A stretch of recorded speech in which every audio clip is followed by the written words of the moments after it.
Angola também já teve pena de morte até mais ou menos 1979. Nós temos que encarar que naquela altura não morreram só militantes da UNITA. Naquela altura morreram militantes das 3 forças políticas.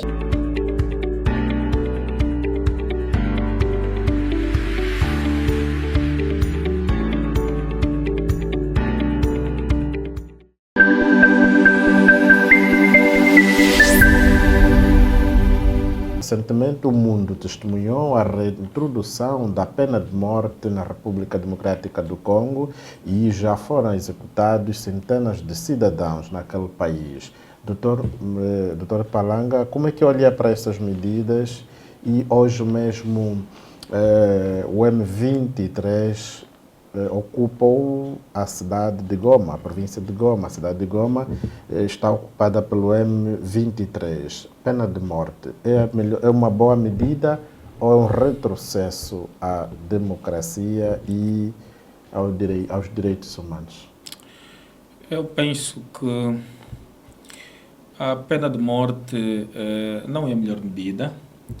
É sempre possível encontrarem-se medidas, apesar de duras, mas não excessivas. Congo teve pena de morte de 1960 com a proclamação da sua independência até mais ou menos 1981. De lá para cá já não tinha a pena de morte, até que, portanto, nos últimos dias, o governo da República Democrática do Congo decidiu, portanto, fazer uma espécie de repristinação, como dizem os juristas, de uma norma que já havia sido revogada para, portanto, aplicar ao atual contexto. Portanto, penso que a vida humana tem de ser o limite de tudo, né? Nada deve, portanto, sobrepor-se, suplantar, portanto, o direito das pessoas viverem. Mas compreendo a pressão que terá levado com que as autoridades congolesas fossem tomar este tipo de medida. Como sabem, parte significativa do território da República Democrática do Congo, fundamentalmente na sua região, portanto, leste, tem sido bastante assolada por um conjunto de grupos armados estrangeiros e nacionais, não é verdade? Ou seja, envolvendo os cidadãos estrangeiros e nacionais e que têm perpetrado um conjunto de atos que visam desestabilizar, portanto, o governo e a governação congolesa, mas também espalhar o terror, o caos e a insegurança no seio das populações, criando vítimas mortais, órfãos, viúvas, criando refugiados para países vizinhos e também êxodo, portanto, de populações que estão no interior destas províncias para os grandes centros urbanos congoleses, né? Kinshasa está sobrecarregado. Para lá disso, também surgem, para lá de grupos militares ou rebeldes, surgem uma onda ou vaga de gangues urbanas que também vão, de certo modo, criando situações de insegurança urbana naquele país. Portanto, este conjunto de fatores levou, penso que terá concorrido para que as autoridades congolesas fossem acionar a mais extrema medida penal, que é a pena de morte. Compreendo, contudo, condeno qualquer medida que visa ceifar, portanto, a vida humana, quer do lado dos insurgentes, mas também do lado do governo. E o governo aqui penso que tem responsabilidades acrescidas, sendo que incumbe primeiro o Estado a proteção da vida humana e depois aos demais cidadãos. Conexamente a Angola, Angola também já teve pena de morte até mais ou menos 1979, portanto imperou de 75 a pena de morte aqui até 79. Isto levou com que Luanda e as demais províncias conhecessem várias valas comuns. Aqui mesmo o famoso campo de Santiago, onde treinava o progresso de Sambizanga, foi mesmo antes conhecido como campo da Revolução. Muitos angolanos morreram aí. A zona da Mulemba não era cemitério, para a vossa boa informação. Transformou-se em cemitérios depois de descobrirem-se lá valas comuns. Aqui mesmo no Rangel, na zona do Pica-Pau, portanto, no período entre 1975 a 1976, quadros da UNITA, amigos e simpatizantes, foram fuzilados, portanto, em esta pública. A fazer política. São questões históricas que podemos fazer alguma relevância para não cometermos no percurso que estamos a seguir hoje como país, para aprendermos que efetivamente não vale a pena optarmos por medidas extremas quando podem haver outras medidas, como por exemplo a prisão perpétua. Agora o país no seu ordenamento jurídico expurgou a figura da pena de morte, apesar de que ainda existe no país partido político que apregou a necessidade da pena de morte, como por exemplo o Partido de Renovação Social, traz mesmo nos seus vários programas eleitorais, mas também propôs no anteprojeto da sua Constituição em 2009 a 2010, na altura, antes da feitura da atual Constituição, esta mesma figura. Okay. Do resto, desejar que a República Democrática do Congo possa encontrar o mais rapidamente possível a paz, que o povo congolês se hermana, que forças estrangeiras ou governos externos que eventualmente estejam a comparticipar na desestabilização daquele importante país irmão, país vizinho, que possam abster-se dessas práticas, e apelo fundamentalmente quer a União Africana, quer a CEDEAO, mas também a SADC, no sentido de criarem ideias, forças, para, por via do diálogo, e fundamentalmente do diálogo, como via para se pacificar, portanto, a República Democrática do Congo. Lamento profundamente o facto de ter se delegado a responsabilidade no presidente João Manuel Gonçalves Lourenço para mediar aquele conflito. As rondas todas de negociações que dirigiu, que mediou, redundaram em fracasso claro e vergonhoso, não é verdade? E hoje estamos a ver o rompimento de relações diplomáticas entre o Congo Democrático e Ruanda, e o prosseguir de forças como a do M23 para cidades importantes congolesas, como agora ocorreu na cidade de Goma. A cidade de Goma, portanto, não está muito distante, portanto, da capital da República Democrática do Congo, que é Kinshasa. Se toma-se Kinshasa, claramente o governo de Kabila poderá cair e teremos um regime militar insurgente e estrangeiro, em certa medida, a controlar um país que divide cerca de 2.000 quilômetros de fronteiras terrestres com o nosso país, com riscos a que todos sabemos que podem advir de situações, portanto, destas. Portanto, esta é a nossa visão em relação a esta situação. Muito obrigado. Dr. Mário Aragão, qual é a sua visão face à pena de morte na República Democrática do Congo e também a tomada de posse da cidade de Goma? Sim, primeiro temos de reprovar aquilo que foi a execução de mais de 200 meninos, jovens, na flor da idade, que poderiam muito bem poderem estar para prosseguir com o país. Portanto, é de reprovar. Isso é um retrocesso dos direitos fundamentais e liberdades daqueles cidadãos. Agora, é preciso dizer também que muitos daqueles jovens eram meninos que traziam aquela ideia de que o Congo é um país que pode ser criado estabilidade, meninos que assustavam a sociedade, a razão pela qual o ministro da Justiça daquele país foi orientado para se criar esta norma própria dita, que é a execução, a pena de morte, para então poder banir os eventuais infratores. Mas eu entendo que com a vinda desta pena, a RDC está a dar um retrocesso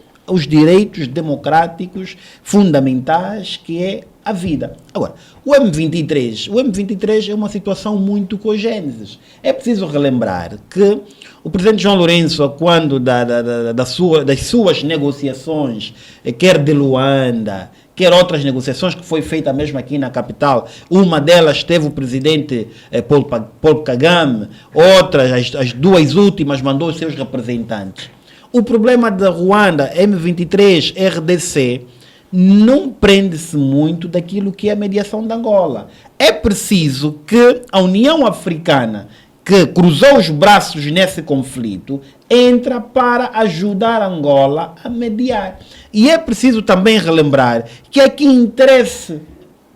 há interesses econômicos dos países, das grandes potências, posso aqui dizer os países americanos, os países europeus, que estão a aliciar o presidente Paul Kagame para poder tomar conta dessas províncias, que são províncias ultramente ricas da RDC, para poder retirar os recursos minerais que aí estão. Agora, é preciso aqui de dar nota que o presidente João Lourenço tem estado a fazer os seus esforços, tendo em conta que Angola também conseguiu resolver o seu problema interno. Estou a falar na negociação da paz. Angola e os angolanos conseguiram sentar à mesma mesa para poder negociar essa paz que dura até 2025 e que vai durar até os próximos anos. Agora, é preciso que os outros estados entram com o presidente João Lourenço para negociar. Hoje vimos a invasão de um território da RDC, amanhã poderá mesmo chegar a Kinshasa.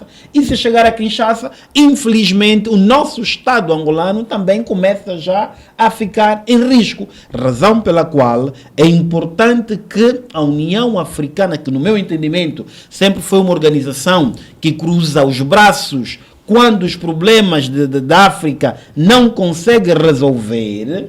Agora, é importante também que a União Europeia também se pronuncie, porque o que está a ocorrer ali é interesses econômicos. Não é com a mediação de João Lourenço que o conflito pode terminar. É com a mediação de João Lourenço que deve haver entendimento entre os dois Estados africanos, Paul Kagame e Félix Tshisekedi, sentarem à mesma mesa. Só ver que na última cimeira de Luanda, Paul Kagame não veio para Luanda, mandou seu vice-presidente, se não for o vice-presidente, for o seu primeiro-ministro, seu representante. Agora, é importante que todos sentam à mesma mesa. Várias chamadas o presidente João Lourenço já fez para Félix Tshisekedi. Vários encontros aqui em Luanda, o presidente João Lourenço já teve com o presidente da RDC. Portanto, é preciso nós termos em conta de que a resolução dos conflitos em África deve ter o interesse dos potenciais infratores. Se os dois não sentarem à mesma mesa, pode vir mediação dos Estados Unidos, mediação de outro presidente. Eu penso que não vai gerar efeito. Agora, temos que dizer sim que o presidente João Lourenço tem feito o seu papel, porque é o mediador, é aquele que está a conversar com as duas partes. O presidente já se deslocou nos dois países conversando com os dois presidentes. Mas se os dois presidentes não sentarem à mesma mesa, não falarem a mesma língua de paz, eu entendo que o M23 vai continuar. E é importante que a União Africana entenda que os interesses não são africanos, são estrangeiros. E se são estrangeiros, são esses que vão querer derrubar a RDC. Portanto, eu penso que de nada está está a levar este conflito, de nada está a ser êxito para o presidente Paul Kagame, porque está a ferir um país africano, um irmão dele, para dar vantagem aos interesses econômicos de cidadãos americanos, cidadãos europeus. Portanto, quanto à pena de morte, eu entendo que a RDC deve olhar para os direitos humanos. O direito à vida é um direito consagrado nas Constituição da República de Angola e não deve ser violado. Angola, é verdade sim que até 79 tinha a pena de morte, depois de 79 foi revogada esta pena. Nós temos que encarar que naquela altura não morreram só militantes da UNITA.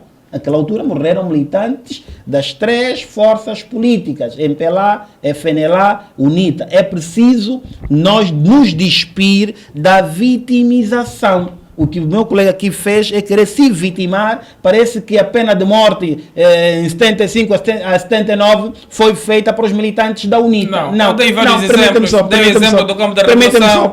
Deu exemplo do... Arrepiou. Deu exemplo do cemitério dos A verdade arrepiou. A verdade arrepiou. Tem que deixar falar. Tem que deixar falar. É preciso lembrar... A pena não foi feita.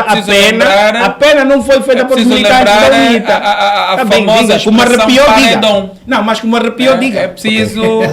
Vamos, doutor Domingos, doutor Mário já sim, já para concluir, sim. É preciso recordar os cidadãos que naquela altura houve a necessidade de se ter a pena de morte, mas depois entendeu o governo angolano retirar a pena de morte porque estaria a ferir princípios fundamentais, que no meu entendimento teve muito bem o governo naquela altura, mas é preciso desconstruir a ideia do cidadão, do angolano que está nos assistir, que a pena de morte foi feita para um partido político, que está aqui a pregoar o seu doutor. Não é, a pena de morte foi feita para Angola, os cidadãos da Angola. Agora, se morreram militantes da UNITA, se morreram militantes do MPLA, se morreram militantes da FNLA, o que nós temos agora que falar é que Angola é um Estado democrático e de direito que respeita a vida humana. Muito obrigado, doutor Domingos. Vamos agora ao seu 1 minuto, já para terminar, são 21h33 minutos. Portanto, o meu 1 minuto eu dedico ao martirizado povo angolano, e a todas as famílias angolanas, de Cabinda ao Cunene, do Mar ao Leste, que nesta altura estão a ser assolados ou assoladas por um conjunto de males decorrentes da má governação, como a fome, o desemprego, a falta de habitação, a pobreza, a insegurança, a falta de, portanto, saneamento, a ausência de água potável, a questão, portanto, de emprego, etc. Mas a este povo que está a sofrer, sem culpa qualquer, talvez pelo facto de termos permitido que um conjunto de cidadãos sem o mínimo de traquejo governativo, sem o número de amor, ou seja, sem o mínimo de amor à pátria e aos patriotas, fossem a dirigir os nossos destinos durante quase que meio século. Mas lançar uma palavra de esperança que em 2027, isto não é nem política, nem politiquice, isto é facto.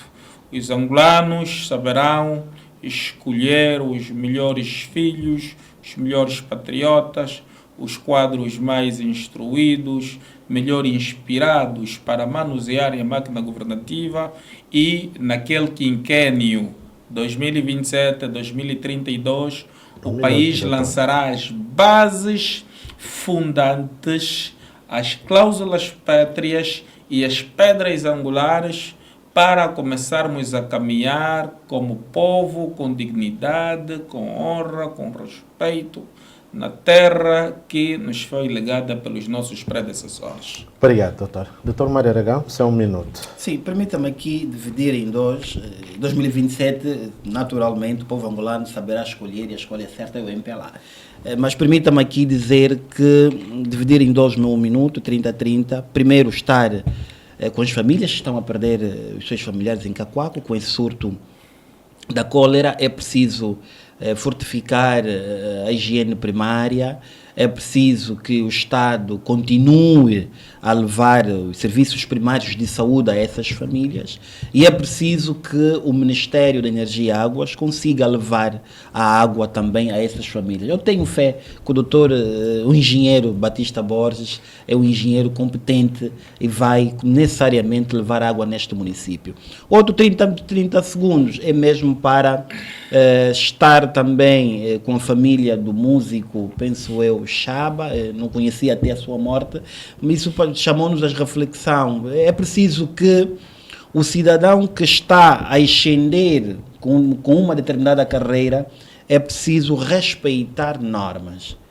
É preciso não estar em qualquer lugar. Não estou a querer dizer que o cidadão tem que se prender, não. É preciso saber estar com quem está.